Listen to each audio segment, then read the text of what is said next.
El derecho a la prehistoria. Para hallar el primer derecho lo podemos rastrear de dos maneras o dos caminos.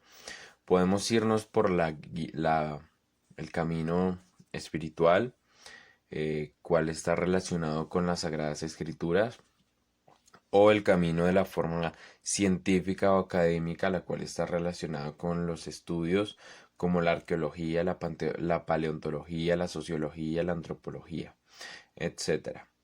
El que sea los dos caminos, espiritual o científico, nos va a llevar a saber cuál es el primer derecho.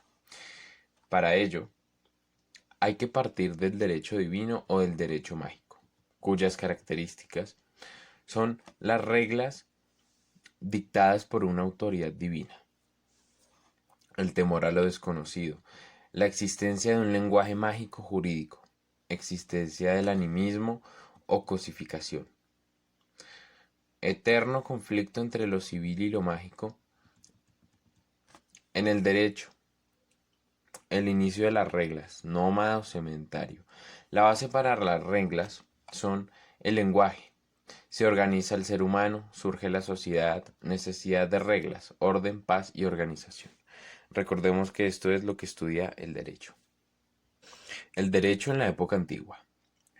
Para descifrar el derecho en la época antigua tenemos que tomar en cuenta las cinco grandes culturas o civilizaciones de la antigua. La del antiguo Egipto, la Sumeria, Mesopotamia, Fenicia, Romana. Cada cultura aportó a los orígenes del derecho en la edad antigua. La egipcia consta con la Estela de Isa, considerado como el documento jurídico más antiguo.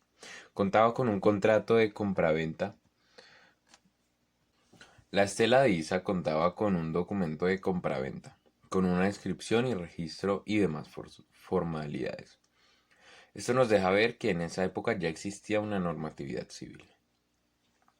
La cultura sumeria nos deja ver que existían 29 leyes del derecho penal, el divorcio, la práctica de brujería, entre otras.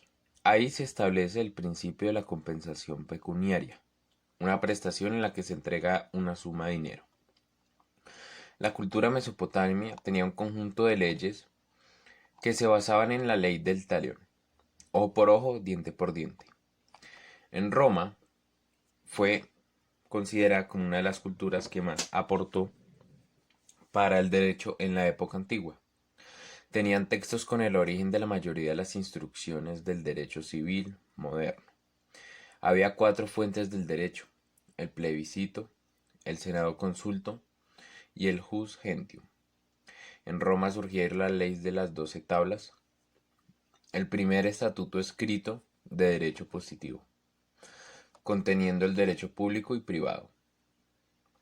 Un momento histórico fue la jurisprudencia. Comenzó a ser controlada por los emperadores y se firma el poder legislativo por parte del emperador. Esta época inició el 4000 a.C. y finalizó el 476 después de Cristo. En la Edad Media, dividimos la Edad Media en dos partes. La Media Alta, compilación del derecho prejustiniano, y el derecho continúa sobre la base de lo consuetudinario. En la Edad Media Baja se originan los glosarios. La glosa del derecho romano, Justiniano, una recopilación de constituciones imperiales promulgada por el emperador Justiniano. Esta época duró, inició en el año 1476 después de Cristo tras la caída del Imperio Romano y finalizó en 1492 tras el descubrimiento de América. De allí pasamos al derecho en la época moderna. La época moderna abarca desde la Revolución Francesa, que trajo consigo la Declaración y los derechos del hombre y del ciudadano. No fue como tal el descubrimiento, sino más bien fue la constatación de ellos. Y esos derechos son los siguientes: derecho a la libertad, a la propiedad, a la seguridad y a la resistencia de la opresión. Esta etapa inició en 1492 y finalizó en el 1789. Bueno, la economía. La economía empieza desde hace muchísimo tiempo atrás, en la época primitiva o prehistórica. donde hombres y mujeres del Paleolítico realizaban un sinfín de actividades, claramente no refiriéndonos al dinero, sino actividades que tenían que hacer en grupo para poder sobrevivir, como teníamos que cazar para poder comer y recolectar frutos o plantas para sobrevivir. Más adelante, en el Paleolítico Superior, se empieza a ver la pesca. También empiezan a curtir pieles para la ropa y entre otras actividades que podemos incluirlas dentro de actividades económicas de la vida diaria de un Homo sapiens sapiens. Aquí los seres humanos nómadas, que en ese entonces iban de un lado a otro, satisfacen sus necesidades con los recursos de la naturaleza, lo que es conocido como economía depredadora. Ya luego de varios años, el hombre pasa del nomadismo al sedentarismo, cambiando totalmente la forma de vida humana. Ya al pasar de los años, empieza lo que es conocido como la Edad Antigua o Época Antigua, donde surgen y se desarrollan las primeras civilizaciones. También podemos decir que en esta época de la historia se da la economía productora, donde comienzan las primeras formas de comercio, apareciendo figuras como las del comerciante y el esclavo. El comerciante era aquel que hacía o se encargaba de hacer esos intercambios de diversos productos entre diversas sociedades. Eran intercambios comerciales y culturales. Obviamente quedándose con algunos productos, ya sea como recompensa o ganancia. En cambio, la esclavitud surge de aquellos pueblos que al robar o luchar contra otros se quedaban con los botines de guerra, incluyendo a las personas quienes luego eran vendidas y utilizadas para trabajos forzosos. Y bueno, con tantos cambios se hizo necesaria la creación de la unidad de cambio común, ya que el trueque traía dificultad de no poder un valor exacto sobre los bienes producidos en la comparación a otros. Época media. Suele situarse en el año 476 con la caída del Imperio Romano, acabando en 1492 con el descubrimiento de América. También se sitúa en 1453 con la Guerra de los 100 años entre los reinos Francia e Inglaterra. Esta guerra fue de origen feudal, donde su propósito era decidir quién controlaría las enormes posesiones acumuladas por los reyes ingleses. Suele situarse en dos grandes periodos, Alta Edad Media y Baja Edad Media, donde hubo muchos hechos importantes, como el feudalismo, donde la tierra adquiere una gran importancia económica al distribuir el comercio y circulación monetaria, ya que la agricultura es la base de la economía feudal. Una economía de autoconsumo.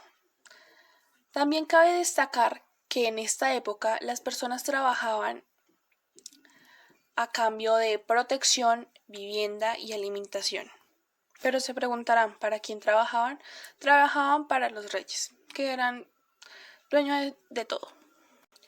Donde ya no son esclavos, pero tienen que vivir bajo ciertas condiciones de En la época moderna empiezan a surgir las primeras industrias, talleres de manufacturas y gremios, donde aparecen industrias con aportaciones masivas de capital, teniendo sus desventajas, ya que la clase trabajadora recibía escasos beneficios. Marx aseguraba que la escuela clásica no tenía sustento histórico, al afirmar que las mercancías, el dinero y el comercio eran cuestiones naturales, no consecuencias de la historia. Aquí podemos ver dos diferentes clases sociales, los capitalistas y obreros, donde el capitalista se queda con una parte del valor generado por el obrero, lo que se llama plusvalía. Además, el capitalista, buscando la producción, reinventa parte de la riqueza en tecnología, desplazando a los obreros y formando lo que se conoce como el ejército industrial de reserva. Era aquel que reducía los salarios y los generaba más miseria, disminuyendo el consumo y aumento de mercancías. En la época primitiva, El hombre de la antigüedad ya se dedicaba a la contabilidad de forma rudimentaria, contando sus herramientas de caza y pesca y su ganado. Desde el hombre ser hombre e incluso antes de que existiera la escritura, el hombre siempre ha necesitado llevar cuentas, guardar, memorizar y dejar constancia de datos relativos a su vida económica y además a su patrimonio. Bienes que cazaba, que prestaba, que fabricaba, que consumía o que poseía, o incluso bienes que daba la administración, utilizando los símbolos o jeroglíficos para dejar constancia de determinados hechos que eran difíciles de guardar en memoria. Y estos jeroglíficos fueron evolucionando hasta convertirse en el abecedario que conocemos hoy en día. Ahora hablaremos de la contabilidad en la época antigua. En el antiguo Egipto, con el tiempo, cultivar, almacenar alimentos y administrar la producción de ellos era imprescindible para sobrevivir. Los primeros libros contables eran papiros para registrar los movimientos de los bienes producidos por ellos. Los encargados de llevar estas cuentas eran los escribas, o sea, los discípulos de los sacerdotes, y llevaban esas cuentas a los faraones. Los fenicios perfeccionaron desde 1100 años antes de Cristo los sistemas contables implementados por los egipcios y se encargaban de difundirlos. En Grecia, el Senado ejercía la administración y control de las cosas públicas. Los funcionarios que administraban los recursos rendían cuentas de su gestión. Roma. En el Imperio Romano apareció un cargo muy importante, el cual era el contador general del Estado, responsable de la contabilidad de la gestión administrativa de los recursos del imperio, teniendo un libro contable para todo. Al dejar constancia de un ganado entregado a un pastor, estamos hablando del año 8500 a.C., año en el que se empezaron a utilizar los primeros sistemas contables. En el antiguo Egipto se tiene registro del primer uso del ábaco por parte de los babilonios para hacer cálculos. Los griegos obligaban a los comerciantes a llevar libros donde anotaban el registro de los resultados de sus transacciones. Los templos y oráculos fueron un ejemplo de llevar la contabilidad de las donaciones en los libros. Contabilidad en la Edad Media. Abarca aproximadamente desde los años 500 a 1500 después de Cristo. La Edad Media empezó con el Renacimiento, el descubrimiento de América y la incorporación de la imprenta. En la Edad Media, la ciencia contable europea sufrió un retroceso. La caída del Imperio Romano de Occidente y la invasión bárbara germana llevó a la drástica reducción del comercio en el continente debido a la inseguridad generalizada y la desorganización de las actividades productivas. El comercio fue prácticamente inexistente, pues no había medio ni razón de efectuar la contabilidad. En la caída del Imperio Romano, las prácticas contables se conservaron y lograron un notable progreso a lo largo de la Edad Media. La Iglesia Católica logró poder económico, lo cual lo obligó a llevar cuentas muy detalladas, que se manejaban en los monasterios. En la época del feudalismo, el alto grado de desarrollo del comercio hace suponer la práctica de la contabilidad, la cual era exclusividad del señor feudal.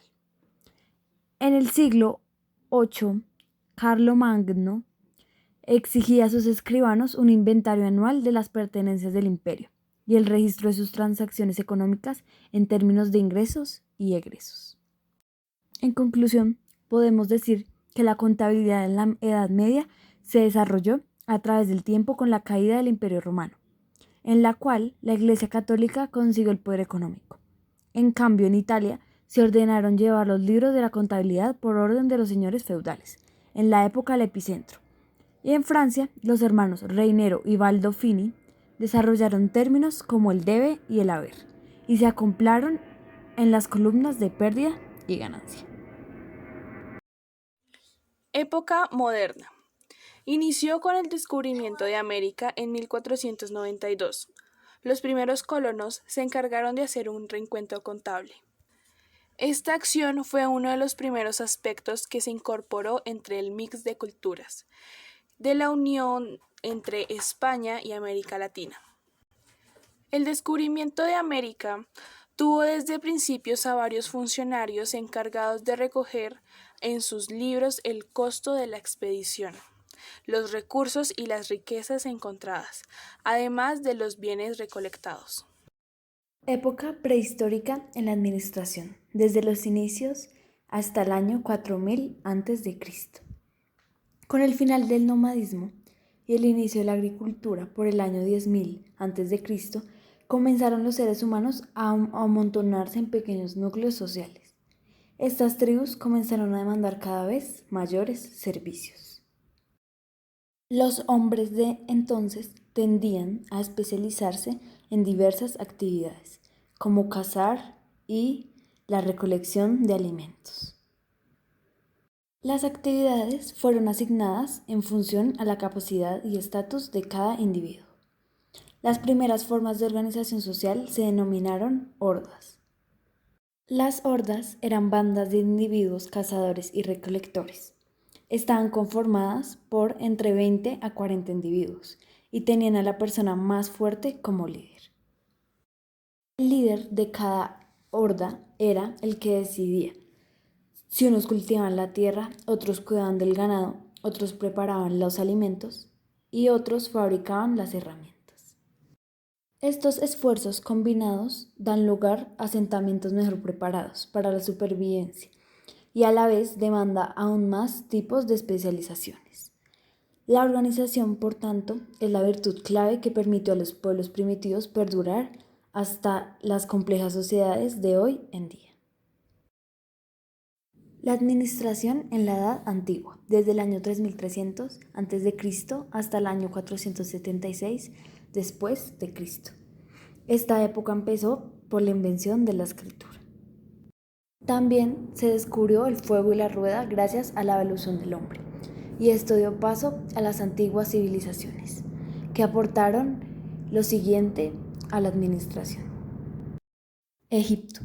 Practicaban inventarios. Llevaban diarios, ventas e impuestos. Desarrollaron una elaborada burocracia para la agricultura y la construcción a gran escala. Emplearon a tiempo completo administradores y usaban proyecciones y planeación. Los egipcios también son reconocidos por la edificación de sus pirámides, donde se observa su organización para resolver el problema del transporte de material, alojamiento y construcción, dirección y control del gran número de trabajadores. Hammurabi, rey de Babilonia, aportó a la administración el código que lleva su nombre, donde estableció el salario mínimo y señaló que la responsabilidad no puede transferirse. Antigua Roma. Roma se caracterizó por su espíritu del orden. Organizó, administró y controló los territorios y pueblos que fue conquistando. Se dice que concibió el control de una población aproximadamente de 50 millones de personas. También implantó un sistema de organización basado en la delegación de autoridad. Grecia. La aportación que dio Grecia a la administración es grande y fue gracias a sus filósofos. Algunos conceptos prevalecen aún. Sócrates utiliza en la organización aspectos administrativos, separando el conocimiento técnico de la experiencia. Platón habla de las aptitudes naturales de los hombres, da origen a la especialización. Aristóteles nos habla de lograr un estado perfecto. Pericles nos da uno de los principales básicos de la administración, que se refiere a la selección de personal. La administración gubernamental griega tuvo 4 pasos evolutivos, puesto que sus estados tuvieron monarquías, aristocracias, tiranías y democracias. India. La ciencia de la política. Escribe sobre los deberes del rey, sobre las reuniones de consejo, la organización y administración de los consejos y el comercio. Además, en su discusión sobre la administración de un imperio, cubre defensa del Estado, finanzas personal, trabajos públicos, asuntos urbanos, leyes y orden. Podemos concluir que la administración en las antiguas civilizaciones se encuentra aplicada más que nada al ámbito de la política. En cada una de las civilizaciones, las prácticas administrativas sirven de guía de cómo ejercer bien un gobierno, cómo organizar obras y servicios, surgimiento de puestos dentro de cada uno de los departamentos, Encontramos también escritos que regulan cada una de estas prácticas como surgimiento de políticas desde estas civilizaciones. Después del florecimiento de las civilizaciones antiguas, se dio la Edad Media o también llamada feudalismo. Esta época comprendió desde el año 500 hasta el 1500 después de Cristo. El término feudalismo viene de la palabra feudo, que eran grandes extensiones de tierra, las cuales eran administradas por el señor o señores feudales, que eran los dueños de los medios de producción y también eran dueños de sus siervos. La gran aportación que dio la Edad Media a la administración fue en los llamados talleres artesanales. Eran pequeños negocios que eran administrados por un líder llamado maestro artesano. Este contaba con un oficio profesional, ya sea sastre, carpintero, zapatero, panadero, entre otros. Este maestro artesano tenía a su cargo un aprendiz o aprendices. Ellos cumplían la función de fabricar productos únicos e irrepetibles. Con estos negocios se empezó a generar el trueque entre comerciantes y surgieron los gremios, que eran corporaciones de trabajadores que ejercían un mismo oficio.